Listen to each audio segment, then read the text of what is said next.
Olá, então, muito boa tarde a todos. Obrigado por esta oportunidade de estar aqui com vocês. E hoje, aquilo que nós já ouvimos aqui deixa-nos a pensar, não é? Pensar que não compreendemos tudo, porque é que Deus faz tantas coisas, diz tantas coisas, coisas que aparentemente são uma contradição, mas quando a gente vai a perceber com mais profundidade, fazem todo sentido, não é? Como querer popularidade e não querer popularidade, não é? Jesus quer ser conhecido, mas não quer que a gente faça dele uma mercadoria, não é? Quer que a gente faça dele a nossa mensagem, o nosso mestre, o nosso Senhor, mas quer que a gente de facto o represente bem e ande como ele andou. Então hoje eu gostava de partilhar com vocês acerca de uma passagem que ontem, quando estava a fazer o devocional aqui com os meus pais, mexeu muito comigo ler aquela porção. E logo estava a ler, eu disse-lhes que ia ter que meditar naquilo. E meditei tanto que acabei por transformar isso na nossa reflexão de hoje. Vamos abrir em Atos no capítulo 22 e vamos ler os versos 17 a 21. E qual é que é o contexto, não é? Deste texto que nós vamos ler. Nós vamos ler uma porçãozinha pequenina de um texto que é o discurso de Paulo enquanto estava a ser preso. Paulo era um personagem, não era? Um daqueles cristãos que deixou marcas ainda hoje, depois de tantos cristãos e de tantos não cristãos, ele ainda pertence ao grupo das 100 pessoas mais influentes que já existiram no planeta. E avisaram, não vais para Jerusalém, porque até houve uma profecia a dizer que iam ligar o homem, iam amarrar o homem que fosse para Jerusalém, que era o dono daquele cinto, e ele disse, eu estou pronto para ir para Jerusalém até para morrer, se for, não é? Essa a vontade de Deus. E costuma dizer o povo, quem fala assim não é gago. Não é? Quem consegue dizer estas coisas sabe o que é que quer. E alguma coisa ouviu o Paulo que lhe deu esta determinação, não é? Que lhe deu esta atitude. Quem é que aqui tem esta atitude assim como a de Paulo? Hã? Tantos braços no ar? Pois é. É assim, ele foi imitador de Cristo, como nós também o podemos ser. E eu estou a tentar chegar perto. Não sei se já cheguei aos calcanhares, mas eu estou a lutar para fazer aquilo que é a minha parte, porque nós não temos que fazer o que Paulo fez. Nós temos que fazer o que Deus sonhou para nós. E há uma coisa que é certa. Deus não sonhou para nós sermos irrelevantes. Deus não sonhou para nós não darmos fruto. Deus não sonhou para nós vivermos à toa. Certo? Deus sonhou para nós uma vida frutífera, em que nós abundamos nas boas obras que expressam a transformação que Deus fez na nossa vida. É isso que nós vemos na vida de Paulo, é isso que nós vemos na vida de Pedro, quando ele ficou mais alinhado, não é? Os primeiros tempos, ele era um bocadinho mais... Era menos consistente, vamos dizer assim. Mas que dizer nós da inconsistência dos nossos heróis da fé, não é? Quando nós, às vezes, ainda nem sequer saímos da primária, não é? Mas todos eles eram homens que marcaram a diferença na sua geração porque se mantiveram focados. Eles queriam, errassem ou acertassem, eles queriam fazer aquilo que estava na vontade de Deus. E vemos aqui, neste texto, ele predispôs-se para ir a Jerusalém. Quando chegou, estava lá uma grande confusão, porque ele já era popular também na altura, só que ele não era popular pelas boas razões. Ele era popular porque andava a transtornar tudo. Diziam aqueles seguidores da lei que ele andava a virar tudo de pernas para o ar, que andava a ensinar contra a lei e contra isto, porque os ensinos que ele fazia não correspondiam àquilo que as pessoas queriam ouvir. Será que isso nos pode acontecer hoje também? É assim, eu não sei quanto a vocês, mas qualquer pessoa que chega ao pé de mim e me diga que é Deus, eu duvido. É a primeira reação, não é? Mas se nós formos pessoas espirituais, nós vamos discernir se é verdade ou se não. Então Jesus pode nos aparecer, não pode? Se ele nos aparecer e nos disser que é Deus, se ele for consistente com a palavra, a gente vai notar, não é? Mas a gente às vezes rejeita as coisas, tanto as ideias que Deus planta para nós fazermos as boas obras que Ele quer plantar no nosso coração, às vezes rejeitamos porque essas ideias que Deus planta no coração põem-nos em perigo, como o que vamos ler agora, e a gente não quer perigo. Nós queremos o quê? Paz e sossego. Ora, a vida com Cristo não é necessariamente paz e sossego. A vida com Cristo é uma vida de vitória em vitória. Para ser de vitória em vitória tem que haver algumas lutas, senão como é que a gente vence se não houver uma luta? Não é? Tem que haver qualquer coisa. E então, ele vai, até arranja um plano nos seus amigos que é: olha, tu até pagas as despesas destes que fizeram um voto, que eles vão ter que rapar a cabeça e vão ter que ir adorar o tempo, que é para eles verem que tu cumpres tudo com uma lei, que tu não andas a dizer que a lei é toda para esquecer e tudo mais. E ele faz tudo e está mesmo a chegar ao final daqueles 7 dias que ele tinha que se portar bem no tempo. E chegam alguns daqueles judeus que o tinham rejeitado naquelas viagens missionárias e arranjam para lá um sururu, um alvoroço, que ele é arrancado para fora e começam a bater-lhe e estão a pontos de fazer já ali um linchamento quando vêm os soldados romanos. Estas é as alturas em que a gente gosta de ver a polícia a chegar, não é? É quando estão-nos quase a fazer a folha e chega a polícia e interrompe isso. Uma vez eu acompanhei um traficante na prisão e ele contou-me uma história destas, em que ele tinha ido lá a um bairro da cidade de Lisboa que já nem existe hoje. Foi depois, era ali ao pé da rotunda do relógio, era um bairro de barracas, e ele tinha roubado lá outro traficante, tinha sido apanhado, estava a ser enterrado vivo, e ele diz que fiquei tão contente quando vi a polícia chegar, porque já não foi enterrado vivo. E então, foi por isso só que eu soube esta história, senão não tinha sabido, foi porque a polícia chegou. E nós continuamos com mais capítulos porque a polícia chegou.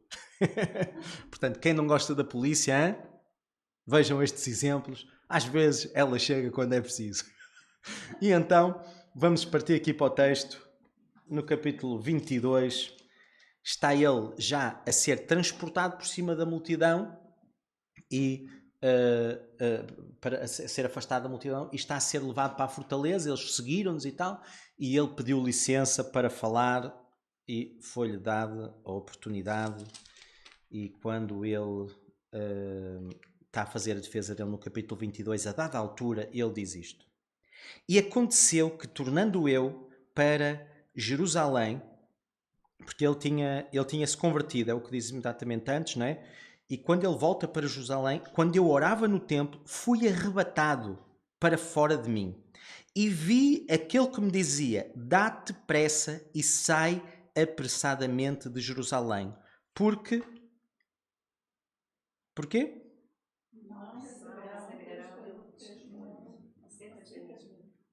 E eu disse: Senhor, eles bem sabem que eu lançava na prisão e açoitava nas sinagogas os que criam em ti. E quando o sangue de Estevão, a tua testemunha, se derramava, também eu estava presente e consentia na sua morte e guardava as capas dos que o matavam. Ele disse-me: vai, porque hei de te enviar aos gentios de longe. Esta mensagem mexeu comigo e fez-me sentir a necessidade de a partilhar. Só não sabia que ia ser aqui com vocês. Mas eu comecei logo a pensar que isto tinha que ser dito.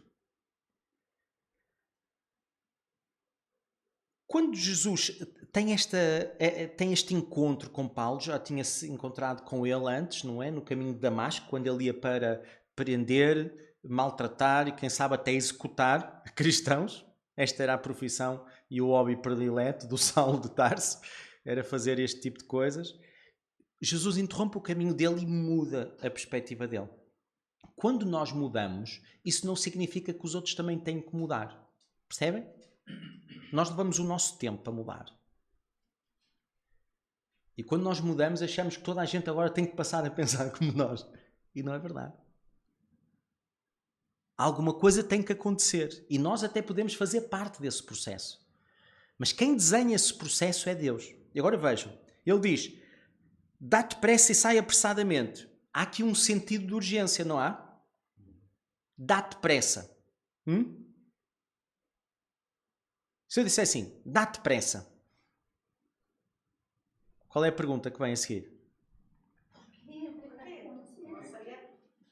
Para quê? Não é? Exatamente. Porquê? E para onde? E fazer o quê? Não é? Mas eu, por exemplo, combinei um sinal com a minha filha, que é quando eu disser para já, não é para ela perguntar porquê, nem não sei o quê, é para ela parar instantaneamente. Porque este é o meu método para evitar que ela seja atropelada. Estão a ver a ideia? Eu tive que a treinar. E se ela não parar já, é punida. Porquê? Porque é punida com um carro a acertar-lhe, ou se escapar, é punida com um castigo. Se não tiver parado. Porquê? Porque há coisas em que não dá para vacilar. Não é? E então, ele diz, dá-te pressa e sai apressadamente. Sai apressadamente.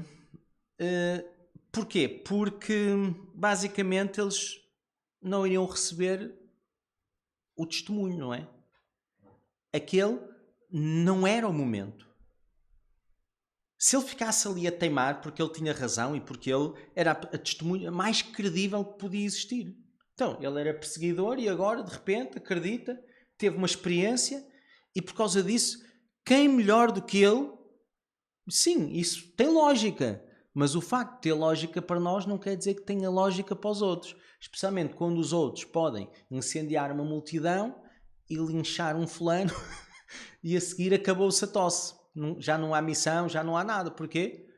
Porque há uma teimosia. Nós precisamos de fazer vontade de Deus. Fazer vontade de Deus pode pôr até a nossa vida em risco.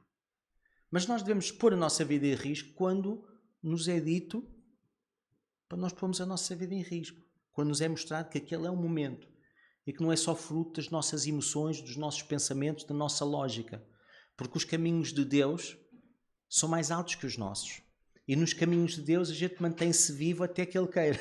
Nos nossos caminhos a gente pode morrer prematuramente, não é? Se Ele não tivesse obedecido, Ele teria morrido. E qual é que era a ideia? Vai porque eu hei de enviar-te aos gentios de longe. Porque havia uma missão. Ele era o maior especialista para converter judeus. Mas curioso, a missão dele não era converter judeus. Ele estava disposto a ir para Jerusalém até morrer. Porquê? Para salvar os judeus. Mas para que é que Jesus o chamou? Foi para quê?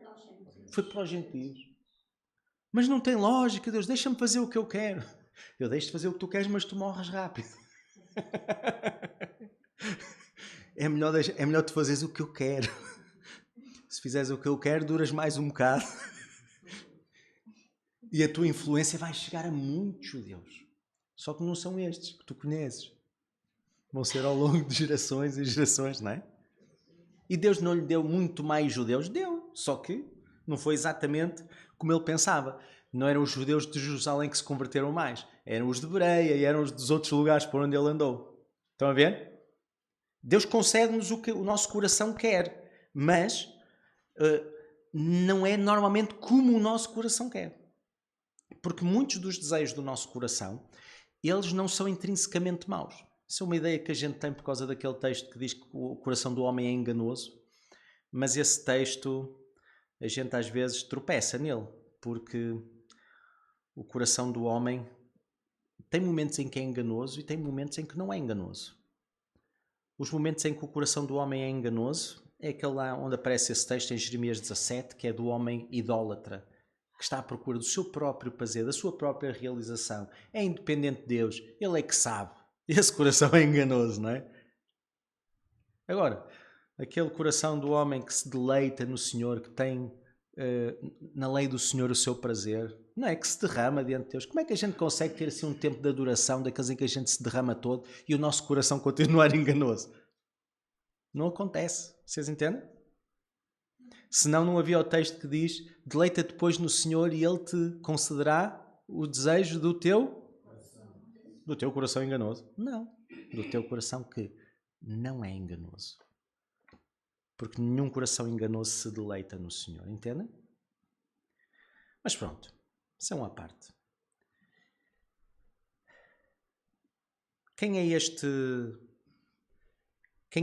Paulo que está aqui com este sentimento de urgência, em que ele tem que se dar pressa porque há algo de urgente a ser realizado, e se ele não se der pressa, as consequências são desastrosas. Quando Deus nos diz alguma coisa, a melhor coisa é fazer logo.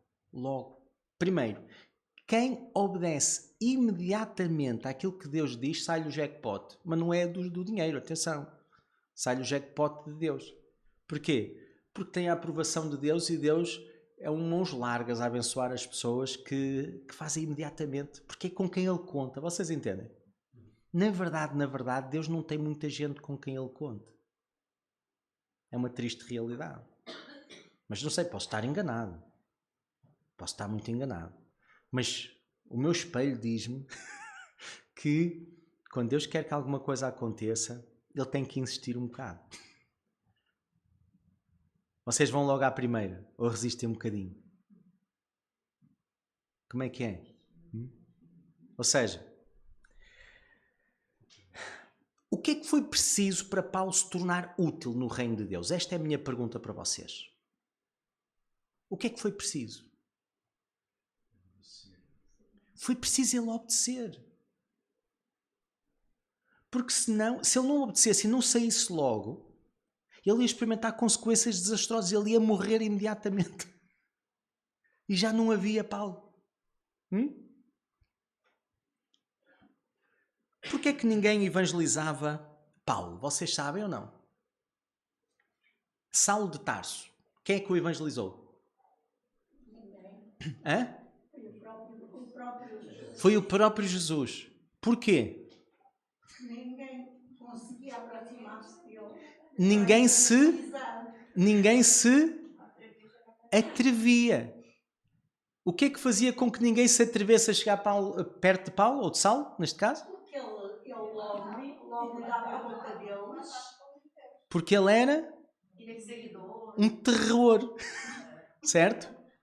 Então qual é o sentimento que essas pessoas provocam em nós? Medo.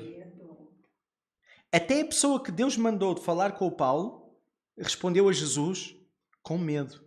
Mas não é esse que até veio com cartas e tudo para nos perseguir e tudo? Sim, mas eu lhe mostrei o quanto ele é padecer pelo meu nome e tu vai lá e faz o que eu te digo, Ananias. Hã? Esta é que é a triste realidade. E esta é a diferença que faz Paulo de muitos cristãos. É que Paulo não tinha este medo como leme. Paulo sentia medo. Tantas vezes ele diz. E quando chegámos à Macedónia, em tudo fomos atormentados. Como é que era? Por fora eram tipo perseguições e por dentro eram temores. Ele sentia o que a gente sente. Só que o que é que ele fazia perante essa realidade? Ele estava dentro da vontade de Deus, confiava em Deus. Ele buscava a vontade de Deus e avançava de acordo com o propósito que Deus lhe tinha dado. As decisões dele não eram baseadas em autoproteção. Não eram baseadas em fugir do perigo. As decisões dele eram baseadas em cumprir o propósito da vida dele e o propósito de Deus. Então ele, para se tornar útil, ele teve que enfrentar algumas coisas. Por exemplo, Jerusalém não era a terra dele, não era onde ele morava, mas era onde ele estava no centro do mundo que ele desejava. Em Jerusalém, ele podia controlar aquilo que eram os seus interesses. Podia aprender, podia ter poder, podia obter legitimação de quem tivesse o poder supremo, que no caso era o sumo sacerdote, não é? Aquelas cartas que ele tinha quando foi para Damasco, ele obteve-as aonde? Em Jerusalém. Então, podemos dizer que Jerusalém era a zona de conforto de Paulo. Vocês têm a vossa zona de conforto ou não? O que é que foi preciso, então, para que Paulo se tornasse útil no reino de Deus? Sair da sua zona de conforto. Se nós queremos cumprir aquilo que são os propósitos de Deus, nós temos que estar disponíveis para sair da nossa zona de conforto.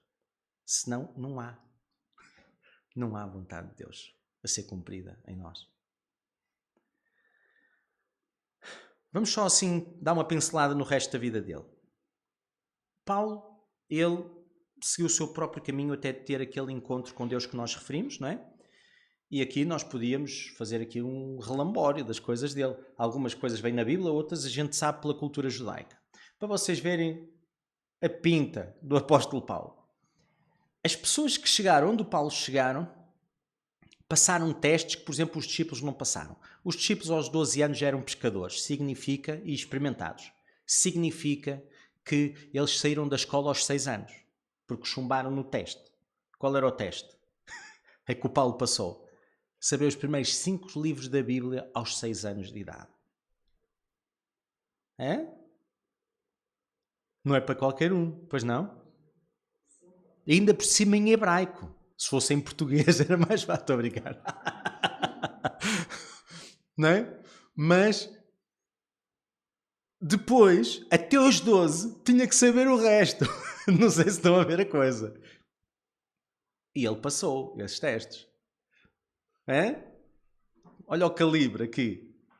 Do nosso... E depois o que é que ele fez? Estudou aos pés de... que é só o maior mestre e a maior sumidade do tempo dele. Pronto. Podíamos dizer que ele era um personagem daqueles. Agora, aprender a apresentar Jesus como ele é qualquer coisa que exige esforço. Ele estudou os primeiros 5 livros da Bíblia e estudou o resto para saber de cor, para poder estar preparado para cumprir aquilo que na ideia dele era servir a Deus, que era guardar a lei, obrigar as pessoas a viver de acordo com os princípios de Deus, e era tudo com base no moralismo, tudo com base no cumprir regras. Estão a ver? Deus quer que a gente viva com Ele, cumprindo determinados princípios, mas não é no prazer de termos cumprido os princípios que vem a nossa satisfação. A nossa satisfação deve vir do nosso relacionamento com Deus. E devemos cumprir os princípios para não atrapalharmos o nosso relacionamento com Deus. Mas olhem que a linha é muito ténue. Entre viver cumprindo os princípios para honrar a Deus e cumprir os princípios para podermos esfregar na cara uns dos outros que eu cumpri e tu não cumpriste. É muito diferente uma coisa da outra e é muito ténue a linha. A gente com muita facilidade sente alguma superioridade por conseguir saber mais que os outros, viver de uma forma mais próxima de Deus do que os outros, porque esse é um dos pecados que pode seduzir as pessoas que são próximas de Deus. Vejam, o próprio Lucifer foi esse o pecado que o fez cair, que é o pecado do orgulho, não é? E ele conhecia Deus um pouquinho melhor do que os homens conhecem, não é? Por isso é tão sutil o pecado do orgulho. Então, para nós aprendermos a apresentar Jesus como Ele é, nós precisamos de explorar de uma forma simples e concisa como é que Deus transformou a nossa vida. Nós vemos Paulo, este texto que a gente leu, é um pedacinho do testemunho de Paulo. Ele começou no capítulo 22, logo no princípio. Homens, irmãos e pais, agora Ouvi agora a minha defesa perante vós. E quando ouviram falar-lhes em língua hebraica, maior silêncio guardar. E disse, quanto a mim, sou judeu, nascido de Tarso, na Sicília, e nesta cidade criado aos pés de Gamaliel, instruído conforme a verdade da lei dos nossos pais, zeloso de Deus, como todos vós hoje sois. E ele começa a dar o testemunho pessoal dele. Às vezes a gente lê isto aqui e não consegue perceber que ele está a dar o testemunho dele. Ele dá o testemunho de uma forma diferente porque ele é diferente. Ele era fariseu e da alta elite. Ele era daqueles que andava lá em Marcos sentado na casa a espreitar. Ele andava a blasfemar. Era desse estilo ele. Andar à procura dos erros. O que é que estava conformidade e em desconformidade com a lei. Ele era assim. Então ele dá o testemunho à maneira dele. Nós somos diferentes. Mas não sabermos dar o nosso testemunho da nossa maneira, como é que vamos ser úteis no reino de Deus se nós não conseguirmos, de uma forma rápida, contar a história daquilo que Deus fez na nossa vida? Faz sentido o que eu estou a perguntar ou não? Eu sei que não nos deixa confortáveis esta minha afirmação. Mas eu estou-vos a convidar hoje a vocês saírem de quê? Zona de conforto. Porque se não sairmos da zona de conforto, nós não vamos dar testemunho. E é através do nosso testemunho que as pessoas vão escutar, O Evangelho. pelo menos os que pertencem ao nosso mundo. Pronto. Então,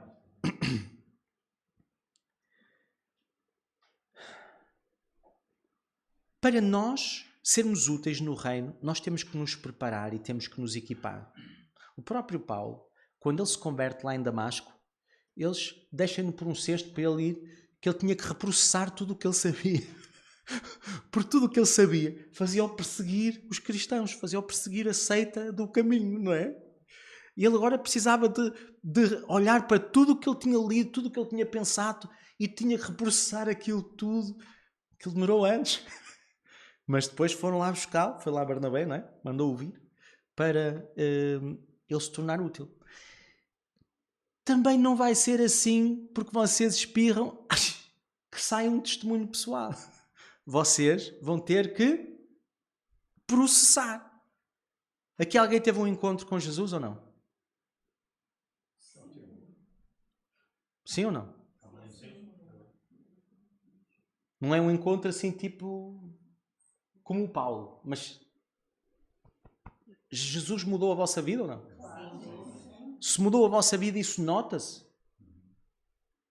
Ou é só uma coisa tão interior que não se vê? Vocês entendem? Se for só interior que não se vê, é melhor explorar isso. Porquê?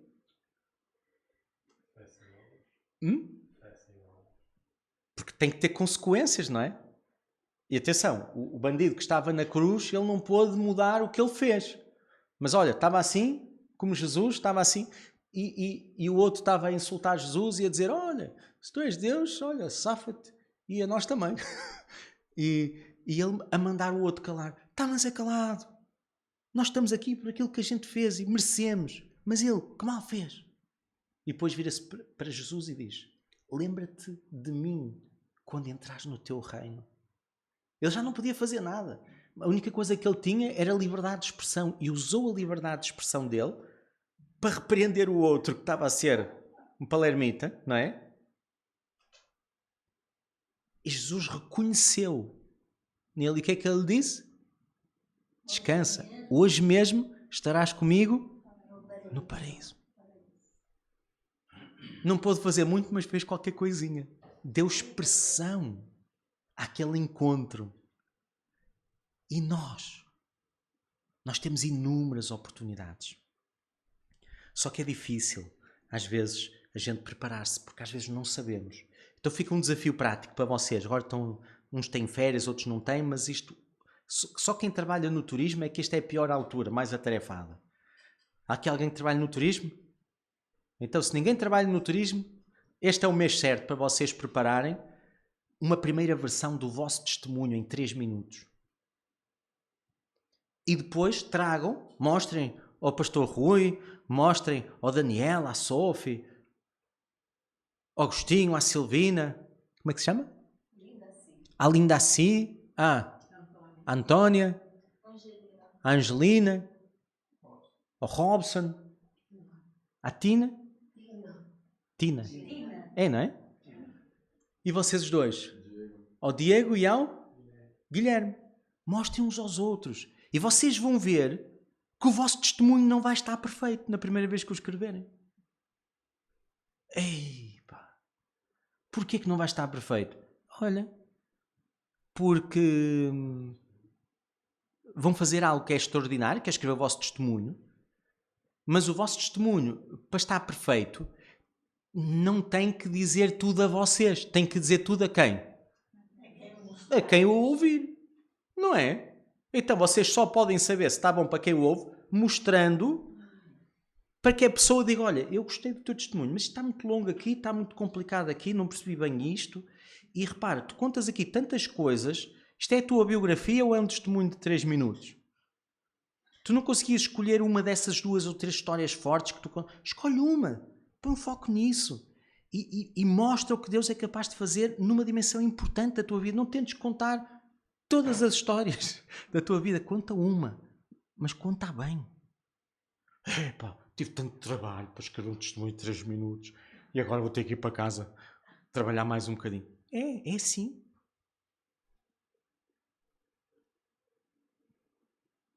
Como é que se chama? Robson. O que é que o Robson faz? Não é inscrição. Hoje aqui sou operador de máquina de injeção. E isso aí aprende-se em 3 minutos ou não? Quanto tempo, mais ou menos? Uma semana. Uma semanita e tal? E quantas tentativas até chegar a saber fazer bem? 3 semanas? 1 mês? Para fazer tudo direitinho? Uma tática até boa. Esse ano dia eu já estava bem avançado. Ok. Há pessoas que têm mais sensibilidade, mais capacidade, mais foco em 3 dias. Mas 3 dias de quê? De 15 minutos ou 3 dias de 8 horas? Não, de 12. 3 dias, portanto, 36 horas para aprender a fazer uma profissão, não é? Que é? 5 máquinas operando, cada uma diferente. Pronto. Agora, nós temos um testemunho que é uma arma poderosíssima no mundo espiritual para nós ganharmos pessoas para Cristo. Nós queremos com 3 minutos produzir um testemunho de 3 minutos e que seja eficaz de manhã à tarde e à noite, debaixo d'água e à torreira do sol. E não temos que pensar nisso uma segunda vez. Não é assim que acontece. Por isso nós temos que nos dar ao trabalho e temos que trabalhar o nosso testemunho. E quando nós aprendemos a fazer isso bem para termos uma versão do nosso testemunho, a seguir vamos descobrir que podemos contar a história de outra maneira. E se nós tivermos várias versões do nosso testemunho, nós vamos estar ao pé de uma pessoa e vamos poder contar o nosso testemunho de uma maneira, vamos estar ao pé de outra, podemos contar de outra. Vocês percebem? Se nós despertarmos, nós somos perigosíssimos. Mas se nós estivermos assim mais arrefecidinhos, não causamos problemas. Entendem a diferença? Então vá. Depois de vocês saberem contar o testemunho em 3 minutos, há outro desafio, que é contar num minuto.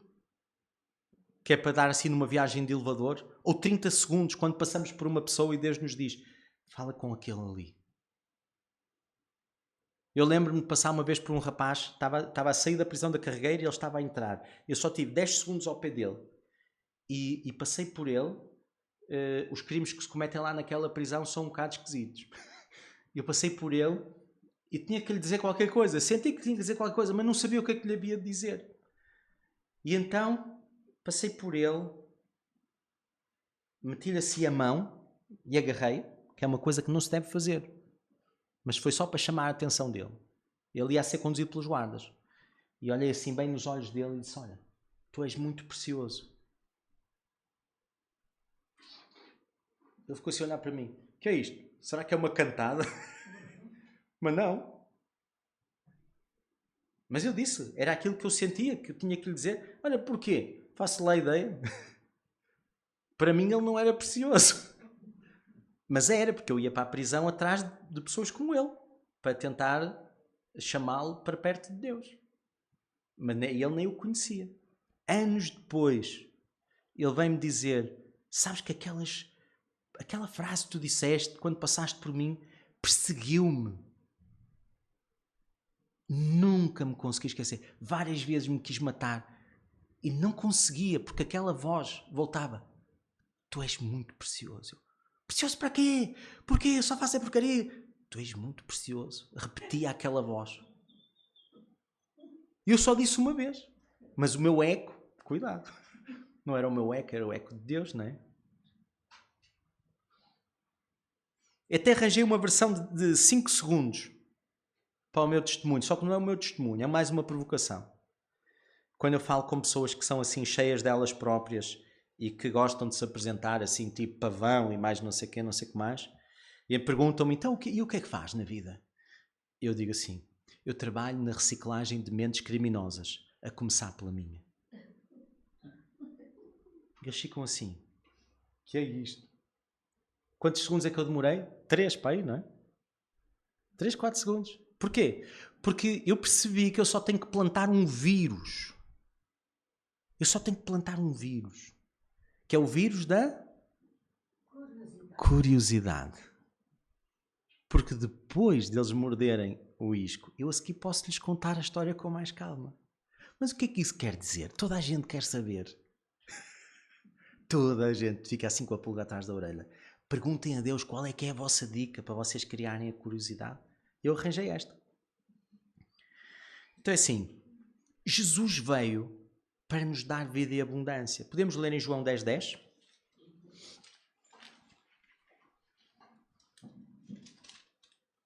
Vamos lá. Nós estamos num mundo onde temos, por um lado, Deus a querer abençoar-nos, por outros temos um inimigo a querer destruir-nos. Certo? Às vezes isso acontece até através de pessoas visíveis. Há pessoas que não têm nada contra nós pessoalmente, mas se nós conseguimos ser bem-sucedidos em alguma coisa, começam a detestar-nos. Porque são pessoas que são dominadas por inveja, não é? Se nós somos bem recebidos num sítio qualquer e a pessoa deixa de ser o centro das atenções, passa a achar que nós somos todos snobs e mais isto e mais aquilo. Estão a ver a ideia? Não há pessoas assim? Essas são pessoas que não estão bem com elas próprias, não é? E que se alimentam o seu ego de formas que não são saudáveis, não é? E causam problemas a elas e às outras. E então, diz assim, João 10:10, o ladrão não vem senão a roubar, a matar e a destruir. Há muitas pessoas que vivem a servir este ladrão. Roubam, matam, destroem, seguem o seu mestre. E olha, quero-vos dizer que seguem com devoção. Com mais devoção que o que nós às vezes seguimos o nosso. Concordam comigo? Hã? Se nós seguimos o nosso mestre com a devoção com que os que servem o ladrão seguem o dele, este mundo não estava assim. Concordam comigo ou não? Mas disse Jesus, eu vim para que tenham vida e a tenham ou com abundância. Aqui parece que diz com abundância.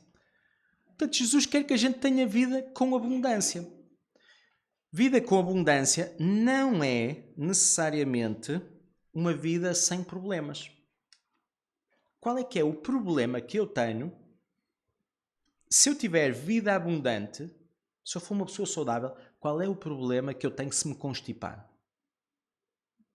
Olha, nenhum. Vou ficar doente, mas como sou uma pessoa saudável, vou reagir e vou sobreviver. Se eu sou uma pessoa que sabe ser bom profissional, qual é que é o problema se eu tiver um patrão que chega lá e que despede todas as pessoas só porque está mal disposto?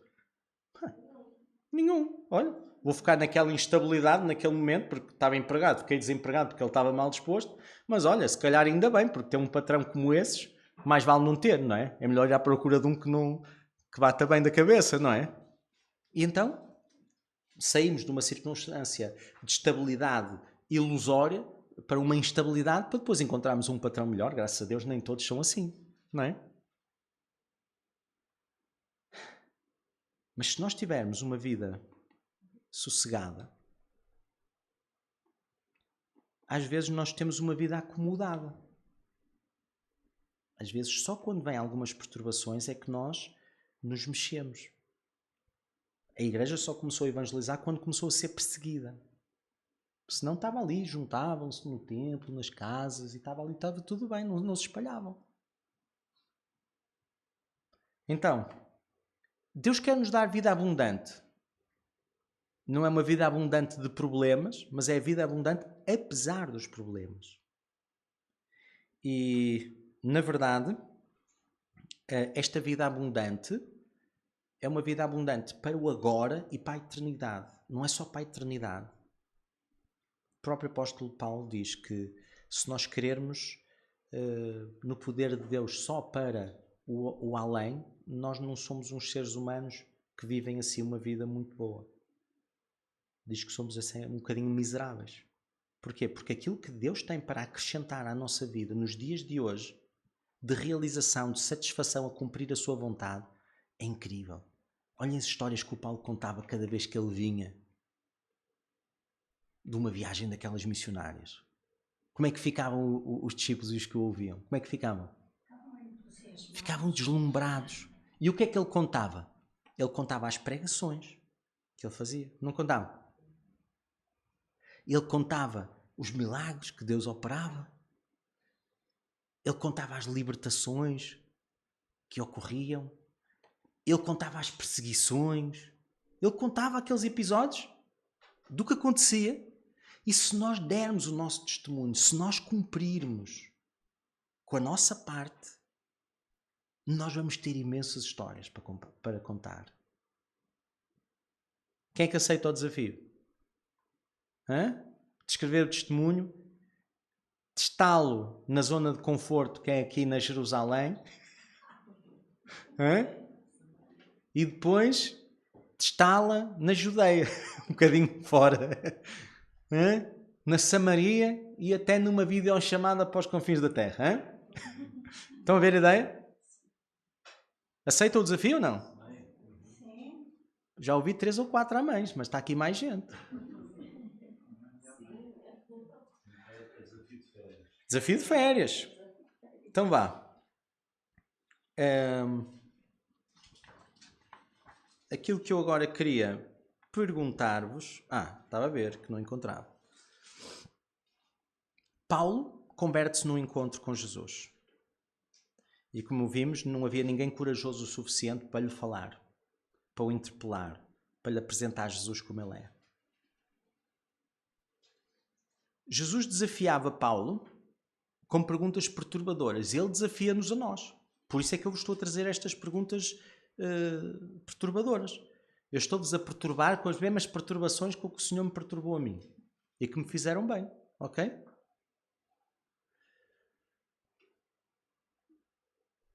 Quão satisfeito é que estás com a tua vida atualmente? Numa escala de 1 a 10, qual é a nota? Linda assim, é assim? De 1 a 10, qual é o seu nível de satisfação com a sua vida? De 1 a 10? Sim. Sei lá. 8? Pode ser? Graças a Deus, não é? E porquê? Por quê? Sim, porquê?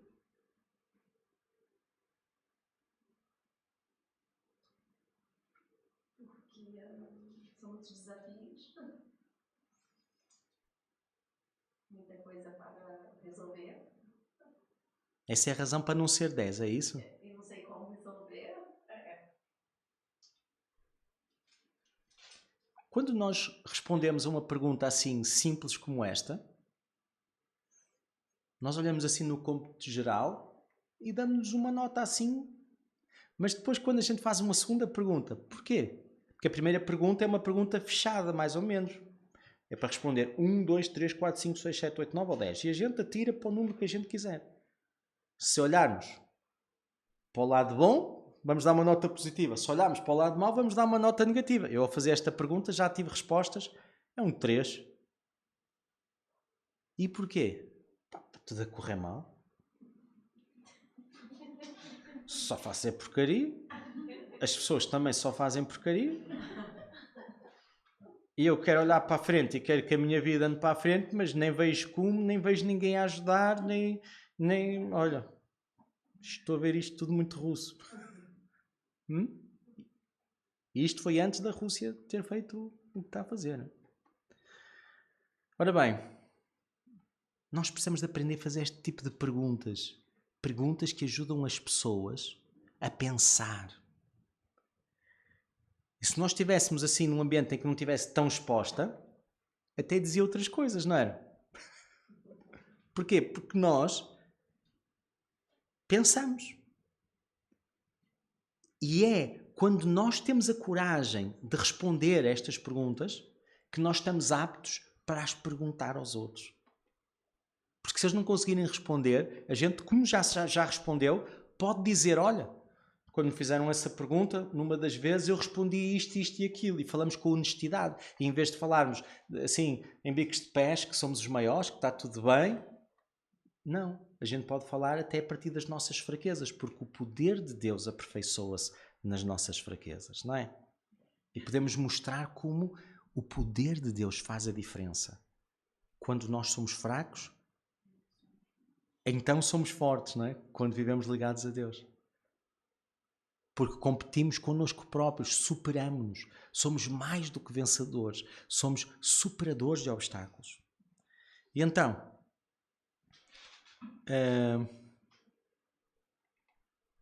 criando agora aqui um problema. Imaginem, nós estamos aqui, vocês que estão a ver-nos aí em casa, imaginem, vocês estão aí muito descansadinhos e de repente começamos a ouvir um barulho. Tum! Foi um avião que caiu. Ficámos todos pulverizados. Imaginem, claro, não espero que isto aconteça. Se Deus quiser não vai acontecer, não é? Mas isto é só uma suposição. Morrendo agora, isto foi uma pergunta que o Rui me fez quando eu tinha 12 anos. Eu fiquei muito pensativo. Não foi 12, tinha pai 14. Na campanha do Luís Palau.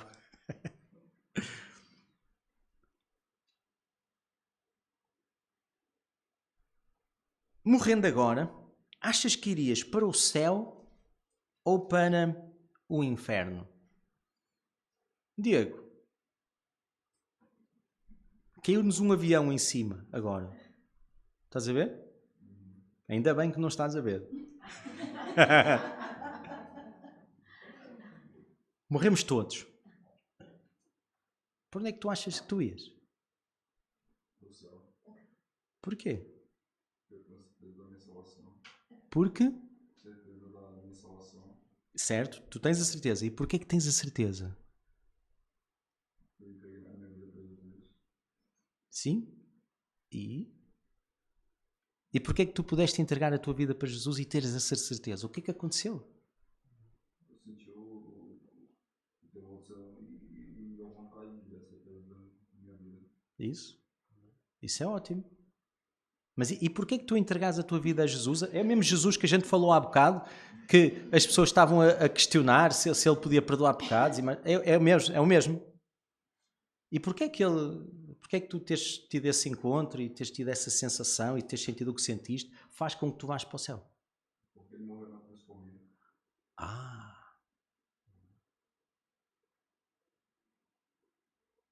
Estão a ver? Não é logo à primeira que a gente lá vai, não é?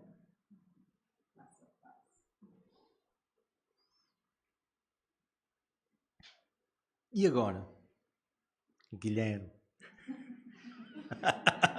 Estavas-te a rir do Diego. Agora chegaste ali. Aquela foi a pergunta para o Diego. Tu também tiveste a tua. Mas eu não te vou perguntar como é que tu respondeste. Vou-te perguntar agora chegaste ao céu, estás a ver? É o próprio Deus que te vem ali receber à porta. E ali ele faz-te uma pergunta. E a pergunta é: Guilherme, por que razão é que eu te devia deixar entrar aqui no meu céu?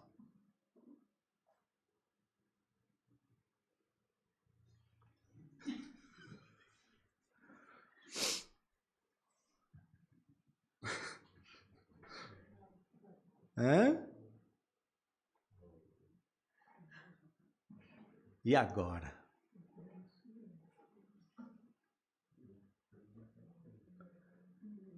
É assim, se nós tivermos vergonha aqui uns com os outros, como é que a gente vai conseguir com outras pessoas? Vocês entendem? Eu não vou fazer isto barato, Guilherme. Eu quero ouvir uma resposta. Não tens que acertar, sabes porquê?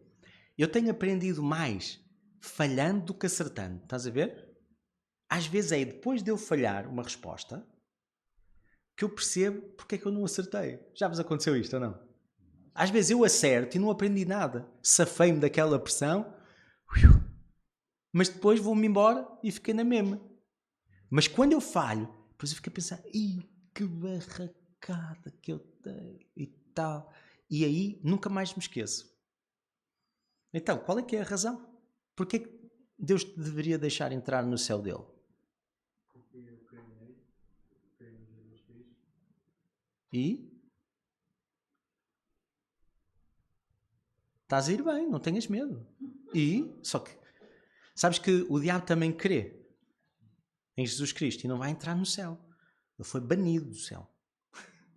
Não é? E então, estavas a ir bem, continua, sem medo. E ando de acordo com ele tem os seus mandamentos que ele nos deixou na Bíblia.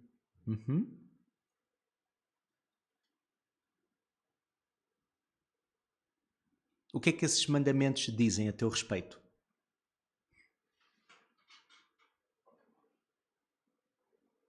Sim, se eu falar para ele, eu não sou perfeito, mas eu tento andar de acordo com os seus preceitos que ele nos deixou. Certo.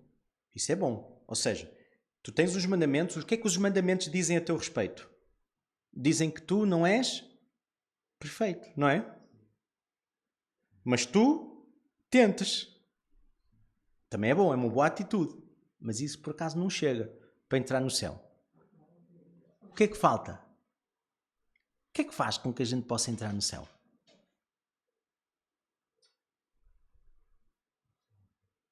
Hã? Não. Chamas-te Guilherme? O Filho de Deus pagou o preço. Chamas-te Guilherme? Guilherme, beneficiaste da ajuda do público. Aproveita!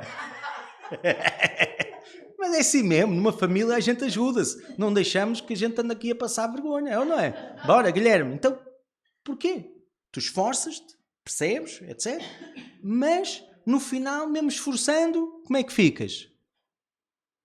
Não ficas bem, pois não. Consegues viver tudo de acordo com como Deus diz? Portanto, não é por causa da forma como tu vives que tu podes entrar no céu. Porquê que é? Porque? O que é que o público disse? Porque Jesus Cristo trocou a vida perfeita dele pela tua vida imperfeita, não é? O que é que o Pai vai dizer perante isso? Bora. Faz favor de entrar. Abram as portas e os anjos. E abrem as portas e tu entras. Às vezes estas coisas tão básicas do Evangelho não estão claras para nós. E as nossas respostas apontam mais para nós acreditarmos que a nossa salvação vem pelas nossas obras. Porque nós vivemos mergulhados num contexto que pensa assim, não é? É a meritocracia. Nós merecemos por aquilo que nós fazemos. Diante de Deus nós merecemos por aquilo que Jesus fez. E o que nós fazemos é resultado, é uma expressão do amor que nós temos, não é? Paulo não fazia aquelas viagens todas e expunha-se a estes perigos todos para ser salvo. Sabem porque é que ele fazia isso? Ele fazia isso porque ele tinha sido salvo, ele sabia como é que era e agora ele tinha que fazer aquilo chegar ao maior número de pessoas possível, porque eles tinham que saber, porque era esse o propósito dele. Bem, então, não vamos poder continuar esta aula. Mas esta aula só deu para 10% da conversa que nós podemos ter com alguém que a gente queira motivar para descobrir a fé. Viram que eu não acusei ninguém. Houve momentos em que vocês podem ter sentido até um pouco. Porquê? Porque são perguntas perturbadoras. Só que, se nós fizermos as coisas com sensibilidade, apesar das pessoas passarem por momentos desconfortáveis, porque é inevitável. Quem vive longe de Deus precisa de confronto, vocês entendem? Mas não precisa de um confronto a dizer não vales nada, só fazes asneira. Não, precisa de confronto consigo próprio, com a sua realidade, para se focar naquilo que a pode fazer convergir. E termino para encerrar esta lição com uma história. Estávamos num parque de campismo. E era assim uma viagem nas férias de uns estudantes que tinham estado durante aquele ano todo a trabalhar muito. Passaram todos de ano, estava tudo bem, os pais deixaram, eles foram acampar e aqueles jovens não sabiam cozinhar, mas pronto, sabiam fazer uma omelete. Estão a ver a ideia? E pronto. Iam comer arroz e omelete aqueles dias todos. Que era o que eles sabiam fazer. E então, levam os ovos e tal, não sei o quê. E na primeira vez correu tudo bem. Mas na segunda vez, tinha ficado um ovo, tinha ficado ao sol. E ficou ao sol assim desde o almoço até à tarde. A seguir à noite, quando eles voltaram para o jantar e tudo, já tinha arrefecido o ovo. Portanto, ninguém soube o que é que aconteceu ao ovo. E todos contentes, vai, primeiro ovo, segundo ovo, terceiro ovo, quarto ovo, quinto ovo. E hoje vamos fazer uma omelete com 7 ovos, vai ser uma cena espetacular. Só tinham feito com 5 ao almoço. Agora à noite vai ser mesmo à grande. Quando pegam no último ovo, batem assim, tal, o que é que reparam? Vem um cheiro. E o que é que faz um dos jovens? Vai logo tirar o máximo que ele puder, não é? Porque não se pode desperdiçar os únicos 6 ovos que estão ali. Eles estão a acampar, aquilo não tem ali nem o mini preço, nem tem o Pingo Doce, não tem o Continente, Modelo, não tem o Lidl, não tem o Mercadona, que ainda não abriu. Não tem nada. Eles não são galinhas para porem ovos. E então, ele faz o melhor que pode para tirar aquela coisa. Faz o omelete e serve. Vocês comiam? Não? Comia? Sim? Isso é que é confiança. Mas orava antes ou não? Que ela tem que ser com uma oração poderosa. Pois?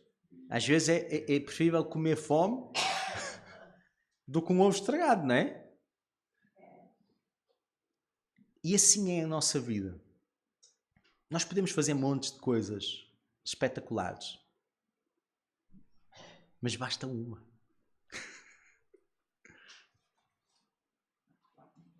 Que acaba com a história de nós sermos pessoas boas. E por mais que a gente tente tirar isso, fica sempre lá qualquer coisa. Por isso é que nós não somos comestíveis para Deus. Deus não nos acha o máximo por causa do que nós fazemos. Ele acha-nos o máximo porque Ele nos ama. Como Ele amou Paulo. Este Paulo, a quem Ele disse, dá-te pressa. Sai apressadamente. Porque eu quero fazer de ti alguém especial para uma missão que ainda ninguém abraçou. E essa é a mensagem que eu gostava de deixar com vocês. Não acredites que és tão bom assim ou tão boa assim por causa do que tu consegues fazer. Nós somos bons e somos preciosos por causa do que Jesus fez. mas dá-te pressa, aplica-te, aprende. Aprende a comunicar aquilo que Deus fez na tua vida. Foca-te. Dá-te esse trabalho. Testa com amigos, como a gente fez aqui. Testem em casa vocês uns com os outros. E depois experimentem fazer isto onde a vida acontece. As histórias mais bonitas dos evangelhos, elas acontecem quando alguém está a estragar o telhado da casa de Jesus. Foi na casa dele, estavam a estragar o telhado. E, de repente, eles não estavam a fazer um estudo bíblico. Eles não estavam a fazer nada daquilo que eram os acontecimentos normais da vida cristã deles, que eles também faziam. As histórias que nos entusiasmam mais aconteciam circunstancialmente, quando eles passavam por uma pessoa que tinha necessidade e eles anunciavam o reino de Deus com tudo aquilo que envolvia o reino de Deus. Havia palavra e havia as manifestações da palavra, que era o perdão dos pecados e que era o suprir das necessidades que as pessoas tinham. E é quando nós arriscarmos e nos dermos pressa para aprendermos e para fazermos isto, fazermos disto o nosso estilo de vida, que nós vamos ter histórias semelhantes a estas que a gente vê aqui na Bíblia para contar.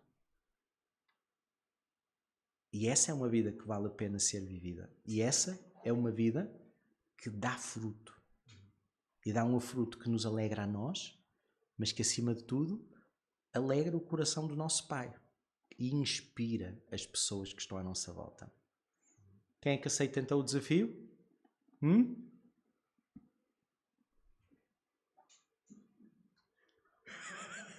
Eu não faço saldos. Ora, muito obrigado pela oportunidade.